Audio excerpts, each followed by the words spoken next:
जय हिंद। देखिएगा, जैसा कि आप लोगों को पता है कि एसएससी जीडी का नोटिफिकेशन आउट हो चुका है और एसएससी जीडी का जो सिलेबस है वो क्या है आप लोग पहले से ही जानते हैं कि उसमें मैथ के, रीजनिंग के और जीएस के, मैथ, रीजनिंग, जीएस और हिंदी या इंग्लिश क्या हो जाएगा इसमें। मैथ, रीजनिंग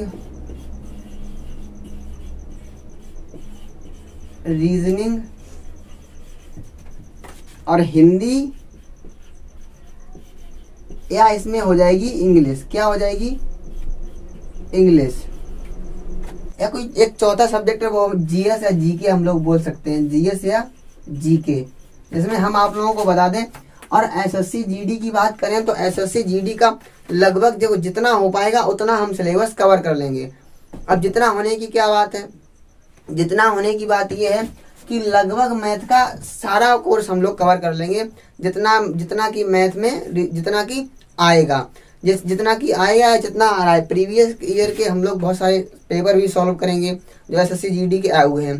प्रीवियस ईयर के हम लोग क्वेश्चन भी सॉल्व करने वाले हैं यहाँ पर। और क्या है, जो भी मैथ में होगा, जितना ज़्यादा से ज़्यादा हो पाएगा हम उतना ज़्यादा से ज़्यादा यहाँ पर आप लोगों को कराने की पूरी कोशिश करेंगे। शर्त यह है कि आप लोगों को प्रॉपर वे से पूरी वीडियो को देखना है और जैसे जैसे हम क्लासें डालते रहेंगे आप लोगों को वैसे वैसे क्लासें देखना है। मैथ में कुछ भी कहीं से भी नहीं छूटेगा यदि एसएससी जीडी का हम लोग पेपर देने जाएंगे तो। अब कहेंगे कि कैसे नहीं छूटेगा, देखिएगा तो हम अपनी बता रहे हैं। हम खुद एसएससी जीडी एक बार क्वालिफाई, जो अभी रिसेंटली पेपर हुआ था एसएससी जीडी का, वो हमने भी दिया था और वो हमारा निकला भी था। एसएससी जीडी का जो हमने पेपर था वो हमने निकाला भी था। हम लोग देखते हैं कि जो मैथ है वो क्या है, शुरू से लेकर आखिर तक सारा होगा। आज कल परसों या आज कल में हम लोग मैथ की नंबर सिस्टम की क्लास चलाएंगे, जिसमें हम लोग संख्याओं के बारे में जानेंगे। देखो, चाहे कहीं से भी क्वेश्चन आएगा संख्याओं में से, तो इस बात का दावा है कि संख्याओं में से आप लोगों से कोई भी क्वेश्चन नहीं छूटने वाला है। तो बने रहिएगा हमारे साथ अंत तक और हम लोग देखते हैं मैथ के आज टॉपिक 1 है। डे 1 से हम लोग शुरुआत करते हैं। देखिएगा तो आइएगा हम लोग हेडिंग लगा ले रहे हैं नंबर सिस्टम।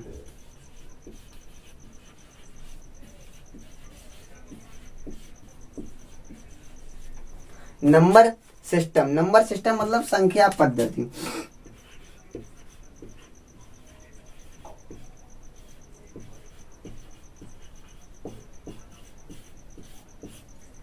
संख्या पद्धति, देखो संख्या पद्धति किसे कहते हैं, नंबर सिस्टम किसे कहते हैं?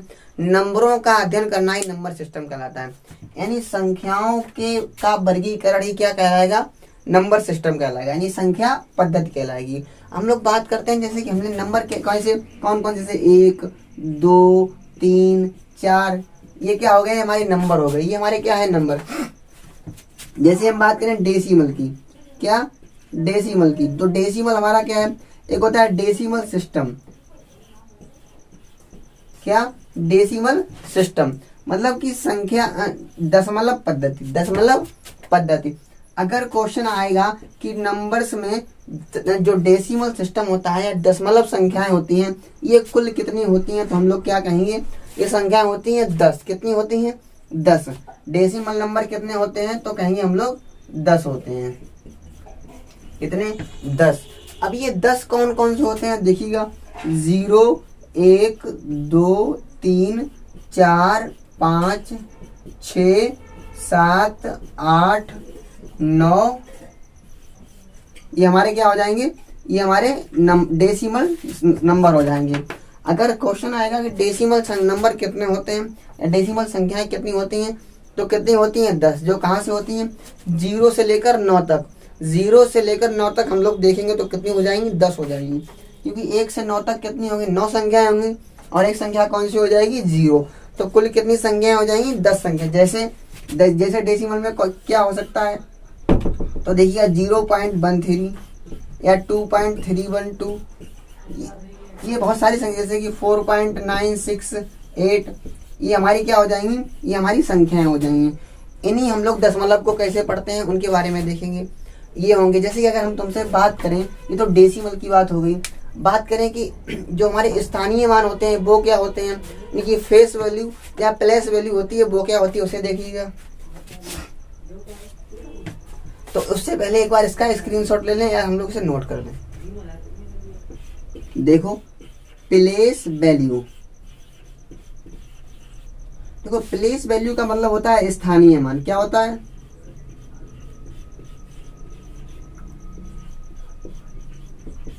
क्या होता है? स्थानीय मान। मतलब प्लेस वैल्यू स्थानीय मान।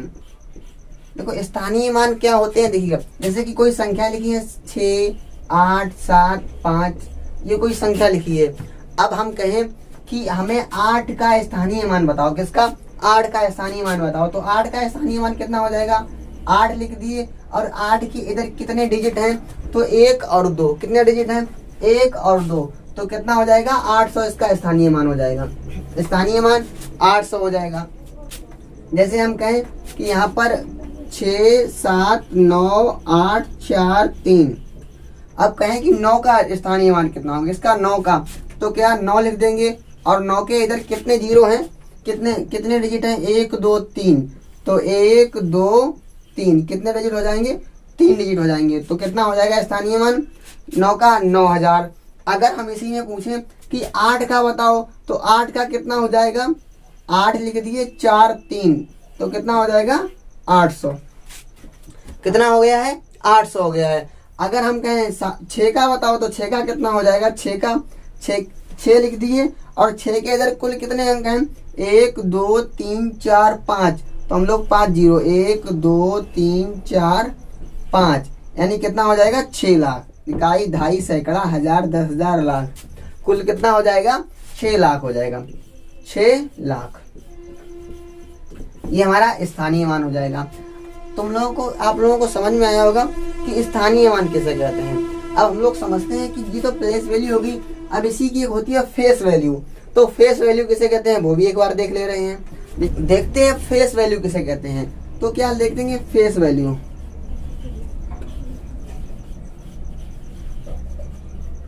देखो फेस वैल्यू की अगर बात करनी है तो फेस वैल्यू का मतलब यही होता है कि फेस का चेहरा, मतलब जो संख्या है वह संख्या ही उसकी फेस वैल्यू होगी। जैसे कि लिखा है 7, 8, 9, 6, 9, 6। अब अगर हम कहें कि इसकी फेस वैल्यू क्या होगी? फेस वैल्यू क्या? देखो प्लेस वैल्यू का मतलब होता है स्थानीय मान और फेस वैल्यू का मतलब होता है अंकीय मान। क्या होता है? अंकीय मान। स्थानीय मान और अंकीय मान। अगर कहें 8 का हमें बताना है फेस वैल्यू बतानी है। क्या बतानी है? फेस वैल्यू, यानी अंकीय मान बताना है। तो 8 का अंकीय मान कितना हो जाएगा? 8 का अंकीय मान हो जाएगा हमारा सिर्फ और सिर्फ 8 हो जाएगा। कितना हो जाएगा? 8 हो जाएगा। अब हम एक क्वेश्चन दे रहे हैं, आप लोग क्वेश्चन को करके बताइएगा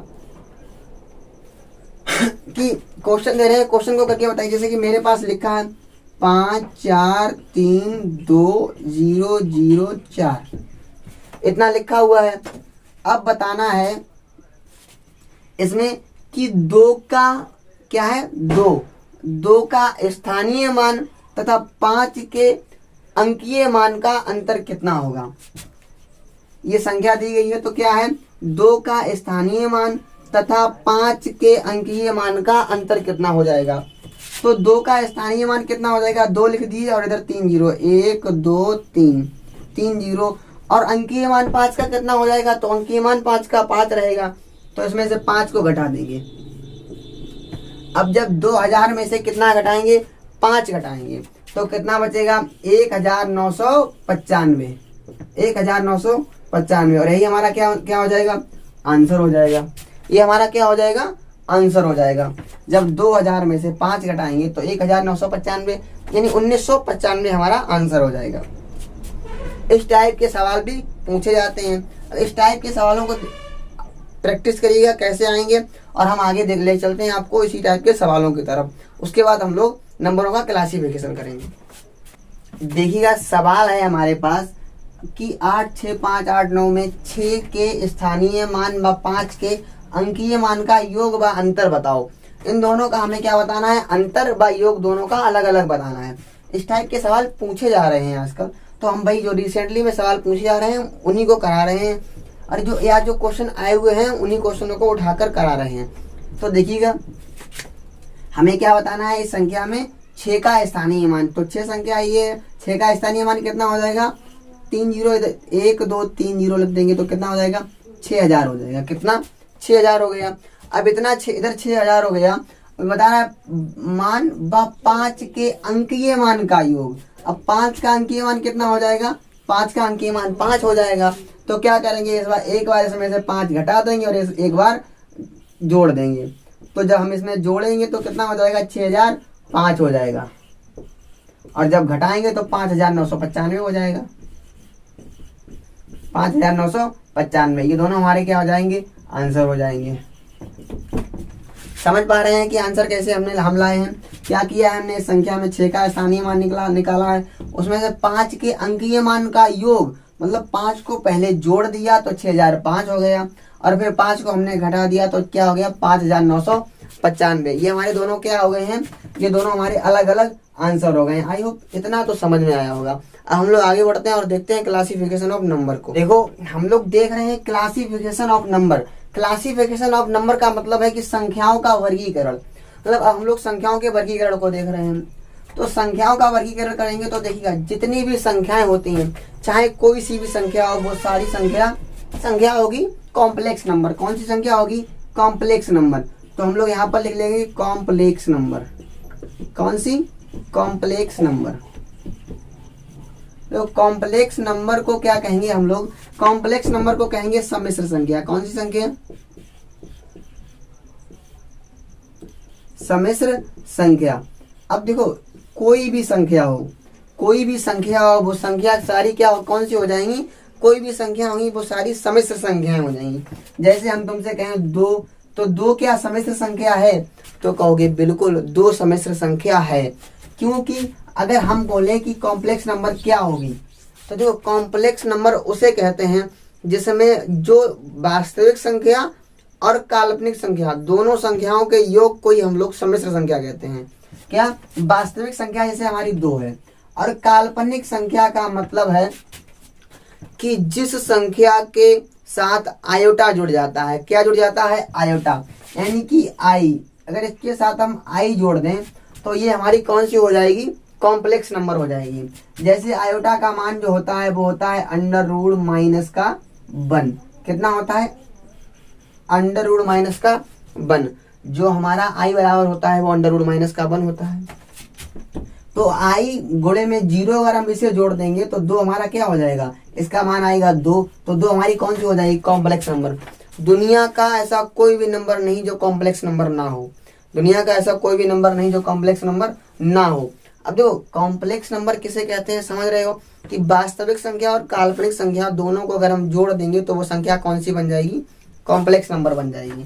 अब देखो कॉम्प्लेक्स नंबर को हम लोग जेड से डिनोट करते हैं और लिखते हैं ए plus I B, A plus I B.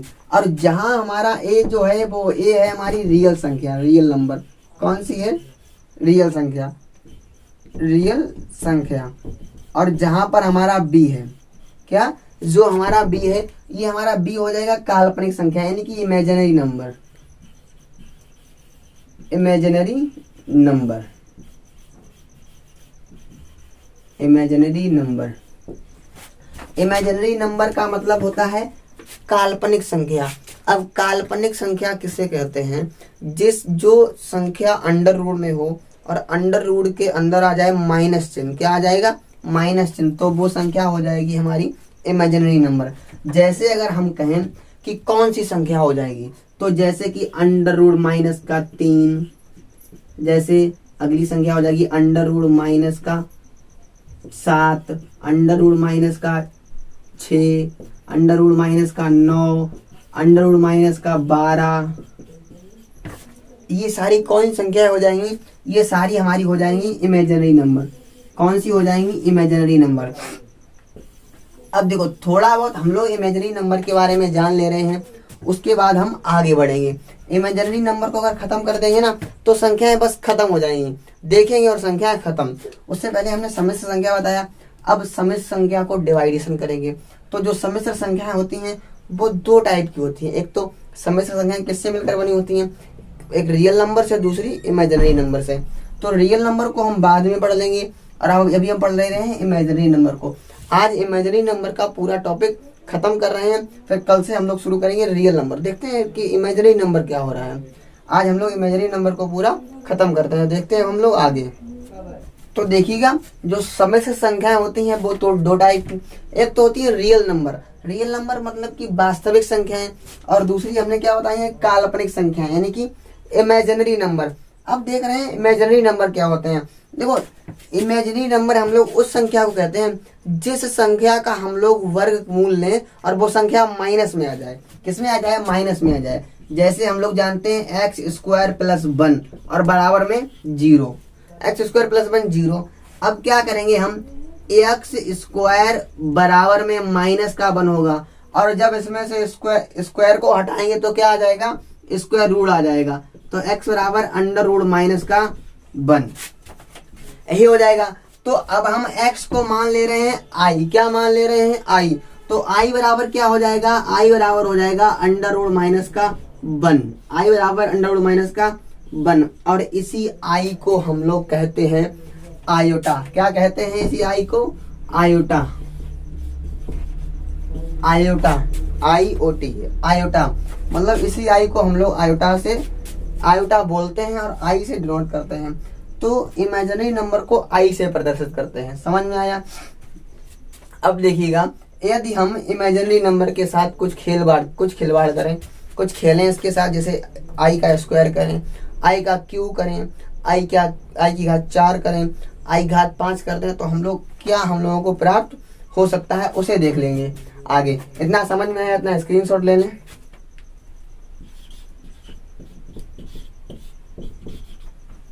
i बराबर कितना है, अंडर रूट माइनस 1।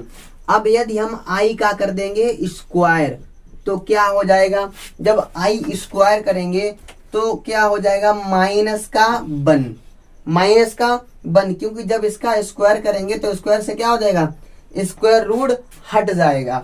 और जब हम करेंगे आई क्यू, तो आई क्यू का मतलब क्या हो जाएगा, आई क्यू का मतलब माइनस का 1। मतलब आई क्यू का मतलब ऐसे देखिएगा, आई स्क्वायर गुणे में आई, और आई स्क्वायर का मान कितना है, -1, और आई का मान अंडर रूट माइनस आई। तो हम लोग आई को -1 में जब गुणा करेंगे तो क्या प्राप्त होगा, माइनस का आई। क्या प्राप्त होगा, माइनस का आई।